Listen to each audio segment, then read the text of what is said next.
Bagaimana jika seorang istri jenderal TNI terkena razia ilegal oleh oknum polisi, lalu oknum tersebut meminta uang damai sebesar Rp500.000? Bagaimana selanjutnya? Mari kita simak ceritanya.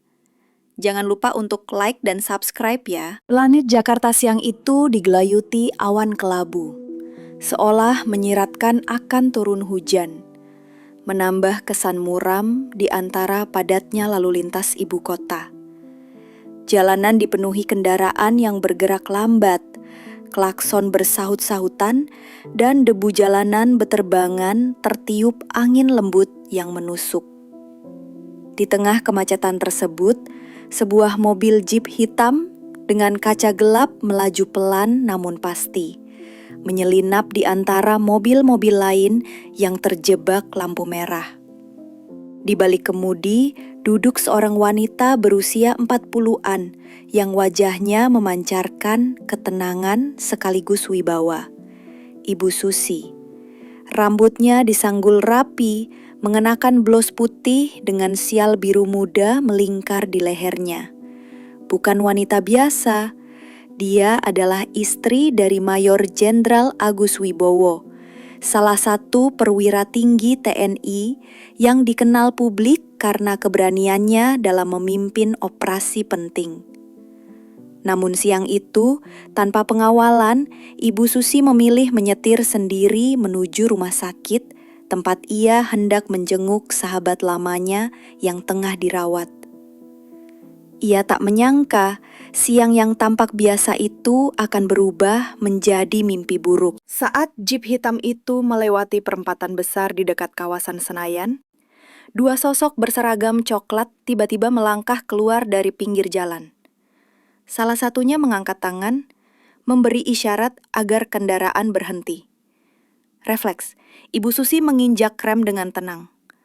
Mobil berhenti tepat beberapa meter dari garis putih, dan kaca jendela perlahan diturunkan. Sorot matanya mengamati dua polisi muda yang mendekat, salah satunya langsung menuju sisi pengemudi.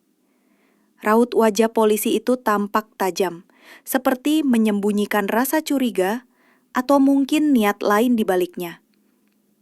Ia tak memberi salam, hanya menunduk sejenak dan mengintip isi kendaraan. Tidak ada basa-basi atau senyum profesional seperti yang seharusnya dilakukan oleh aparat negara dalam bertugas. Hanya tatapan penuh penilaian dan sikap tidak sopan. Ibu Susi tetap diam, menunggu dengan sabar sambil memegang kemudi. Ia tahu betul prosedur, dan jelas ini bukan razia resmi. Tidak ada papan pemberitahuan, tidak ada petugas dishub, atau saksi dari kepolisian lalu lintas. Selamat siang, Bu. Ini ada pemeriksaan rutin. Boleh saya lihat surat-surat kendaraannya? Ucap polisi muda itu, suaranya terdengar datar, dingin, dan lebih menyerupai perintah daripada permintaan.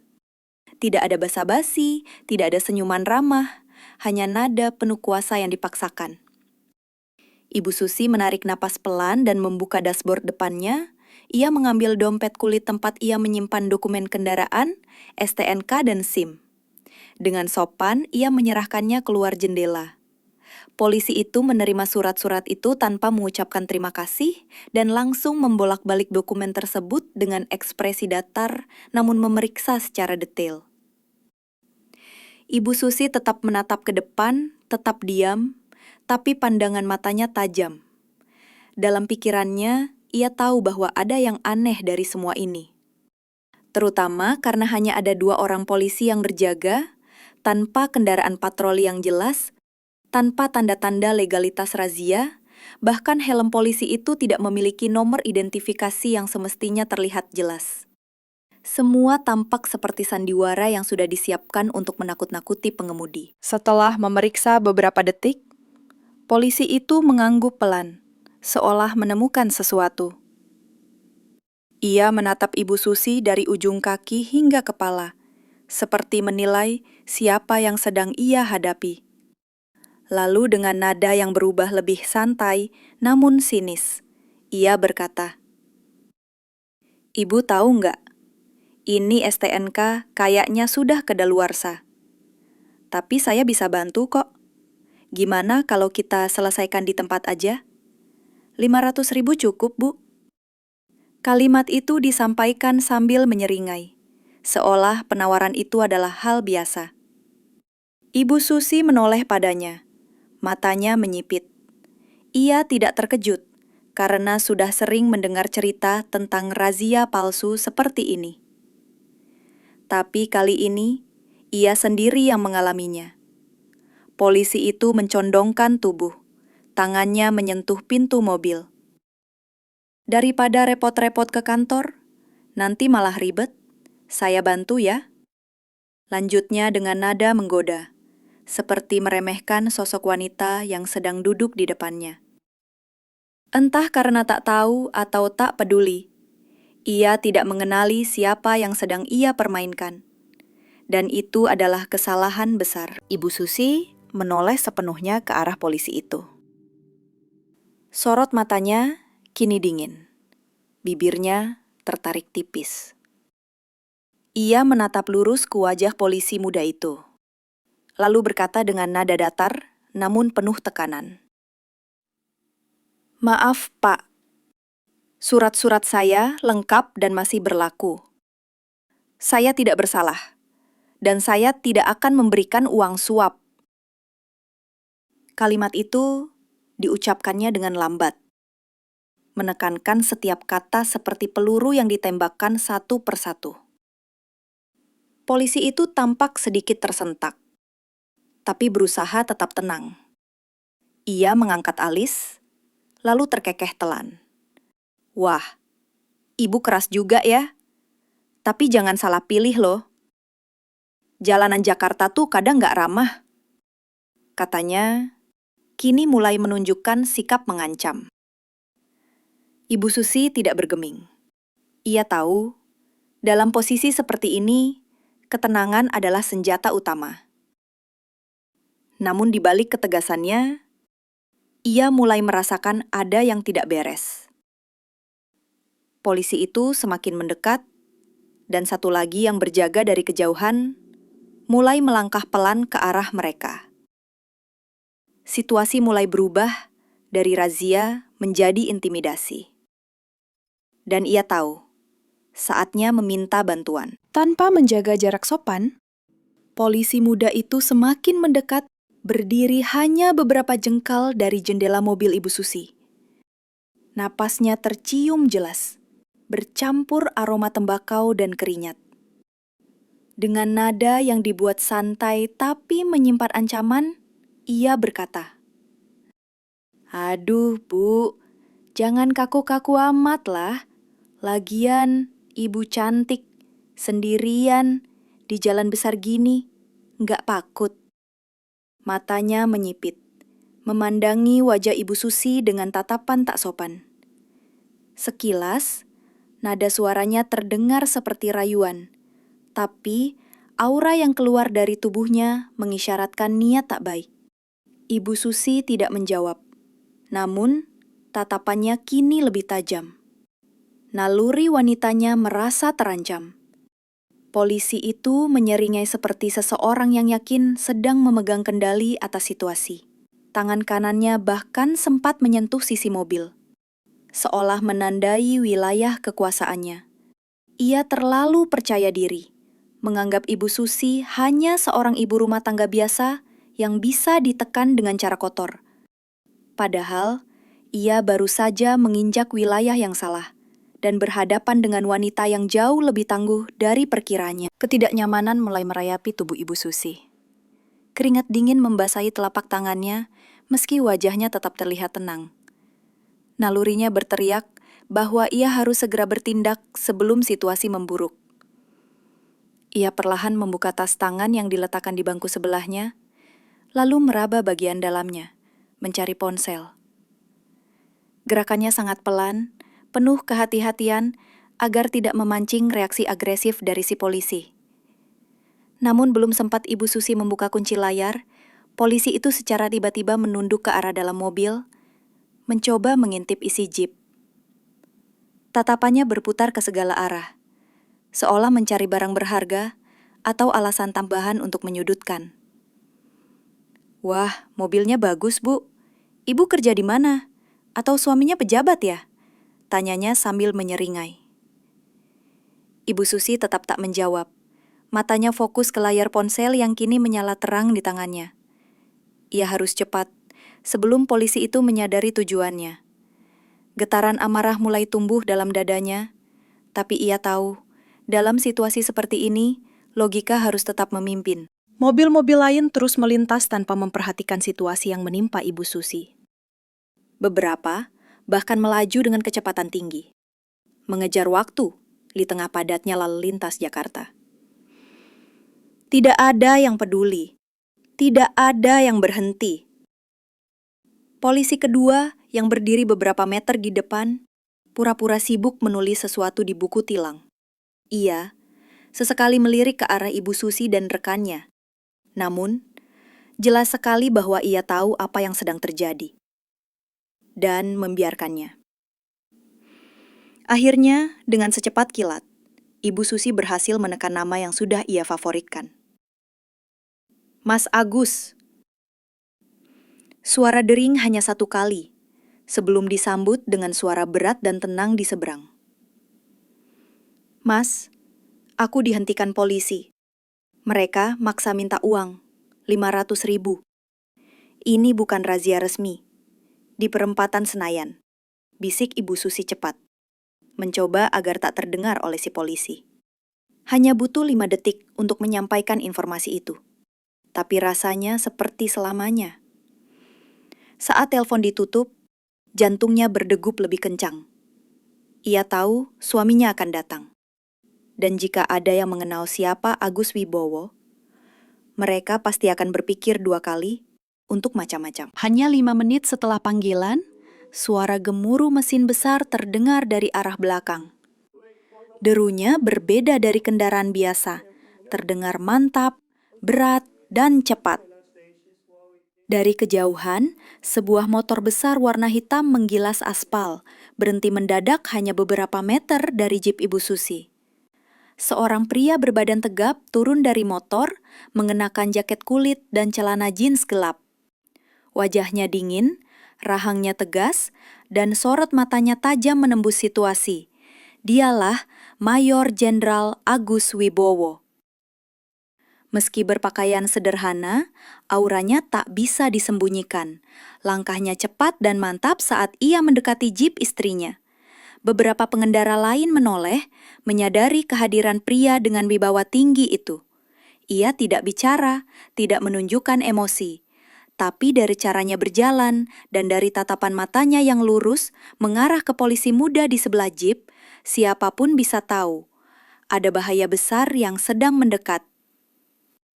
Si polisi yang belum sadar siapa lawannya tetap berdiri di samping mobil, masih dengan senyum tipis di wajahnya. "Mas," seru Ibu Susi lega. Suaranya pecah oleh rasa haru dan ketegangan yang baru sedikit reda. Pak Agus langsung berdiri di sisi mobil. Tubuhnya menjadi perisai antara istrinya dan polisi yang masih berdiri terlalu dekat. Ia memandangi polisi muda itu tanpa berkata-kata selama beberapa detik. Lalu, dengan suara rendah namun mengandung tekanan besar, ia bertanya, "Ada masalah apa ini?" Kalimat sederhana tapi setiap katanya seperti diperkuat dengan ribuan jam latihan kepemimpinan. Polisi itu menoleh, alisnya sedikit mengernyit. Ia tidak mengenali pria yang berdiri di depannya. Dengan wajah datar, ia menjawab, "Ini urusan kami, Pak, razia rutin. Jangan ikut campur kalau bukan pihak berwenang." Kalimat itu membuat Ibu Susi menahan napas. Pak Agus tidak langsung merespons. Ia hanya mendekat setengah langkah, cukup untuk membuat polisi itu mundur setapak. "Begitu ya," gumam Pak Agus pelan.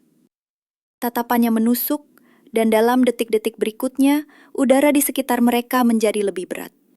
Ibu Susi tahu, badai baru saja dimulai. Polisi muda itu menatap Pak Agus dari ujung kepala hingga kaki dengan pandangan meremehkan. Ia tidak melihat pangkat, tidak mencium aura militer. Yang ia lihat hanya pria berpakaian biasa tanpa tanda pengenal. "Ini urusan saya, Pak. Jangan ikut campur. Kalau Bapak bukan siapa-siapa, minggir aja," ucapnya dengan nada tinggi, suara sok berani yang sebenarnya menutupi ketegangan. Tapi kalimat itu tak berhenti di situ. Tangan kanannya secara perlahan bergerak ke pinggang, membuka kait holster, dan menarik pistol dinas. Gerakannya dilakukan dengan sengaja, menunjukkan kuasa, sambil mengarahkan moncong senjata itu ke Pak Agus. "Saya nggak mau ribut, Pak, tapi jangan ganggu. Saya bisa bikin Bapak nyesel diri di sini," lanjutnya. Sekilas ada getar tipis dalam suaranya, tapi masih tertutup oleh keberaniannya yang sembrono. Orang-orang di sekitar mulai berhenti melangkah, menoleh, dan mengangkat ponsel untuk merekam. Udara di perempatan itu terasa mencekam. Detik itu, situasi berubah dari intimidasi menjadi ancaman nyata yang bisa meledak kapan saja. Namun sebelum pelatuk sempat disentuh, Pak Agus sudah bergerak. Dengan kecepatan yang membuat mata tak sempat mengikuti, ia mengangkat kakinya dan menendang tepat ke pergelangan tangan polisi itu. Pistol terlepas dari genggaman dan terpental ke aspal, berputar 2 kali sebelum berhenti beberapa meter dari tempat semula. Gerakan Pak Agus begitu halus namun mematikan, hasil latihan bertahun-tahun di barak, medan tempur, dan unit elit TNI. Polisi muda itu terpaku, matanya membelalak, ia bahkan tidak sempat menghindar. Saat menyadari apa yang terjadi, pistolnya sudah tidak ada, dan pria yang tadi ia anggap remeh berdiri tenang dengan postur siap tempur. Orang-orang di sekitar mulai bersuara pelan, menciptakan riuh rendah kecil yang semakin menekan mental polisi itu. Pak Agus tidak berkata apa-apa. Tatapannya menusuk langsung ke mata si polisi, penuh dengan pesan tak kasat mata. Satu gerakan salah lagi, dan akibatnya akan jauh lebih buruk. Melihat situasi memburuk, polisi kedua yang sejak tadi berpura-pura mencatat, akhirnya panik. Ia melemparkan buku tilangnya ke tanah dan berlari mendekat, lalu melompat sambil mengayunkan tendangan ke arah samping tubuh Pak Agus. Serangan itu keras dan mendadak, cukup membuat tubuh sang jenderal terdorong beberapa langkah ke belakang, bahkan sempat berlutut satu kaki di aspal. Sorak kecil terdengar dari kerumunan. Beberapa penonton mengira Pak Agus akan tumbang. Polisi yang menendang langsung mengambil posisi siap, mengira dirinya berhasil menguasai keadaan. Tapi ia salah besar. Di balik wajah tenang Pak Agus, api kemarahan mulai menyala. Bukan karena dirinya diserang, tetapi karena sang istri, Ibu Susi, telah diintimidasi dan nyaris menjadi korban pelecehan dan pemerasan. Ini bukan lagi soal harga diri, tapi soal kehormatan seorang perwira yang dipaksa turun tangan karena hukum diinjak oleh mereka yang seharusnya menjaganya. Namun hanya dalam hitungan detik, Pak Agus kembali berdiri tegak. Sisa debu di bahunya ditepuk pelan, seolah tendangan barusan hanyalah gangguan ringan. Dengan kecepatan seperti kilat, ia menangkap kaki penyerangnya yang belum sempat mundur. Cengkramannya kuat, lalu dengan satu gerakan memutar, ia mengunci kaki polisi tersebut dan menariknya hingga tubuh lawan terangkat setengah ke udara sebelum dibanting keras ke trotoar. "Brak!" Suara keras menghentak jalanan, diiringi dengan teriakan kesakitan dari si polisi. Wajahnya menghantam permukaan kasar, menghasilkan luka robek yang langsung mengucurkan darah. Kerumunan sontak terdiam, suasana mendadak sunyi. Beberapa orang yang merekam kini menurunkan ponselnya, tak berani bersuara. Polisi itu tergeletak, tubuhnya menggeliat, mencoba bangkit namun gagal. Pak Agus berdiri di atasnya, tubuhnya tegap, tatapannya tetap dingin. Ia belum selesai, belum sebelum kedua oknum ini mendapatkan pelajaran yang pantas atas kesewenang-wenangan mereka. Sementara polisi kedua mengerang di bawah, polisi pertama mulai merangkak menuju pistolnya yang tergeletak tak jauh. Tapi langkahnya terhenti saat sepatu hitam Pak Agus tiba-tiba menginjak senjata itu dengan keras. Ceklak, terdengar suara kecil dari logam yang tertahan. Ia mendongak dan bertemu tatapan Pak Agus yang sekarang berubah menjadi lebih gelap. Bukan marah, tapi mengancam. "Kau tahu siapa aku?" tanyanya pelan. Namun, setiap katanya bagaikan gemuruh guntur. Polisi itu membuka mulutnya, tapi tak ada suara keluar. Napasnya terengah, seperti baru selesai lari jarak jauh. Keringat mengucur deras di pelipis, bukan karena panas, melainkan karena ketakutan.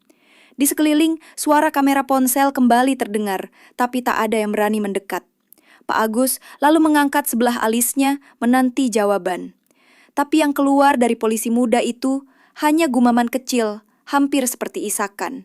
Semua keberanian yang tadi ia bangun dengan arogan kini runtuh tak bersisa. Di depannya berdiri seorang prajurit, bukan sipil biasa, tapi serigala tua yang tak pernah lupa cara berburu. Terdengar suara lirih dari arah polisi yang tergeletak di trotoar. Nafasnya masih memburu, darah menetes dari luka di wajahnya. Dengan sisa tenaga, ia mencoba bangkit merangkak. Lalu matanya menatap Pak Agus dengan ekspresi horor yang perlahan muncul. Agus Wibowo. Bisiknya hampir tak terdengar. Suaranya serak, seperti tersedak rasa takut yang datang terlambat. Itu Jenderal Wibowo. Ucapnya lagi, kali ini lebih jelas, sambil menatap temannya yang kini terduduk lemas. Polisi muda yang tadi begitu berani, perlahan menggeleng tak percaya. Matanya mulai berkedip cepat, napasnya mulai sesak. Nama itu tidak asing. Di kalangan militer, bahkan di kepolisian, nama Jenderal Agus Wibowo adalah legenda hidup. Seorang komandan tempur yang dikenal karena tindakan tegas, nyaris brutal terhadap korupsi dan penyalahgunaan wewenang. Ia bukan hanya seorang jenderal, tapi simbol disiplin dan keberanian. Menyadari mereka baru saja mengarahkan pistol ke pria seperti itu, membuat lutut mereka terasa lemas. Kerumunan yang sejak tadi menyaksikan dari jauh kini mulai mendekat. Beberapa orang dengan ponsel di tangan terus merekam. Wajah-wajah mereka menunjukkan ketegangan, antusiasme, bahkan kekaguman. Salah satu dari mereka mengenali nama yang barusan disebut. Itu Pak Jenderal Agus, yang waktu operasi Papua itu kan? Bisik seorang pria ke temannya. Desas-desus itu menyebar cepat, membuat semakin banyak orang mendekat dengan wajah penasaran. Polisi muda itu terduduk di aspal, punggungnya bersandar lemas pada bemper mobil patroli palsu yang mereka bawa. Wajahnya kehilangan warna, sorot matanya kosong, seolah menyadari bahwa hidupnya baru saja berubah drastis. Tidak ada lagi sikap congkak, tidak ada lagi keberanian yang tadi dipamerkan. Ia tidak hanya kehilangan kendali, ia kehilangan arah. Mulutnya sedikit terbuka, berusaha mencari kata. Tapi hanya udara yang keluar. Sementara itu, Pak Agus tetap berdiri tegak, tak sedikit pun gentar meski kini menjadi pusat perhatian seluruh perempatan itu. "Razia apa ini?" tanya Pak Agus. Suaranya rendah tapi menggema seperti petir. Kedua polisi itu tidak menjawab. Mulut mereka tertutup rapat, entah karena ketakutan atau karena tahu bahwa kebohongan tak akan menyelamatkan mereka. Agus melangkah maju, mendekat. Matanya tajam menatap mereka satu persatu. Ini bukan razia, tidak ada surat perintah, tidak ada kendaraan dinas. Kalian memeras warga sipil, melecehkan perempuan, dan kalian melakukannya di wilayah saya. Suara itu berubah menjadi lebih berat, mengandung tekanan tak kasat mata yang menusuk ke dalam jiwa mereka. Tidak ada satupun yang berani menyela. Bahkan udara terasa padat, membuat orang-orang yang menonton ikut menahan napas. Berapa orang lagi yang kalian peras minggu ini? Berapa ibu-ibu lain yang kalian ancam dengan senjata? Lanjutnya. Kedua polisi hanya menunduk. Diam mereka adalah pengakuan. Dan dalam dunia Pak Agus, pengakuan seperti itu cukup untuk menurunkan murka. Beberapa detik kemudian, suara sirine menggema dari arah utara jalan. Dua mobil polisi asli, lengkap dengan lampu rotator dan petugas berseragam resmi, meluncur mendekat dan berhenti tepat di belakang jeep hitam milik Ibu Susi. Pintu terbuka cepat, dan 4 anggota kepolisian turun dengan sigap. Salah satu dari mereka, seorang perwira menengah, segera memberi hormat kepada Pak Agus. Kami dapat laporan langsung dari Intel Kodam Jenderal, ucapnya tegas. Ternyata sebelum datang ke lokasi, Pak Agus telah mengirim sinyal darurat lewat jaringan internal militer. Komando bergerak cepat. Kedua polisi muda yang tadi arogan kini dipaksa berdiri dan diborgol di tempat. Tidak ada penengok, tidak ada pembelaan. Tidak ada bantahan. Mereka hanya bisa tertunduk, dikelilingi puluhan mata yang menatap jijik. Kamera dari warga tetap merekam. Suara orang-orang mulai ramai berteriak. Tangkap semua yang suka pungli. Pantas Jakarta nggak aman. Dan di tengah semua itu, Pak Agus tetap tenang. Matanya menatap tajam pada kedua oknum. Yang kini tak lebih dari narapidana masa depan. Saat suasana mulai reda dan kedua pelaku dibawa ke mobil patroli, Ibu Susi keluar dari jeep hitamnya. Ia berjalan pelan, matanya masih menyimpan sisa ketegangan, tapi senyumnya muncul begitu melihat suaminya berdiri tegak tak terluk. Ia memeluk Pak Agus erat dengan pelukan seorang istri yang tahu bahwa ia baru saja diselamatkan bukan hanya dari razia palsu, tapi dari sesuatu yang bisa jauh lebih buruk. "Terima kasih, Mas," bisiknya. Suaranya pelan namun penuh makna. Pak Agus memeluknya balik, menatap mata istrinya dengan kelembutan yang hanya bisa dimiliki oleh seseorang yang tahu artinya kehilangan. "Tak akan kubiarkan siapapun menyentuhmu," ucapnya pelan. "Hukum harus ditegakkan, bahkan oleh tangan kita sendiri jika perlu." Di balik kata-kata itu, tersimpan sumpah seorang prajurit. Untuk melindungi keluarga, rakyat, dan kehormatan. Bukan hanya di medan perang, tapi di tengah kota saat hukum dilanggar oleh mereka yang seharusnya menegakkannya. Dan hari itu, di perempatan Senayan, hukum ditegakkan.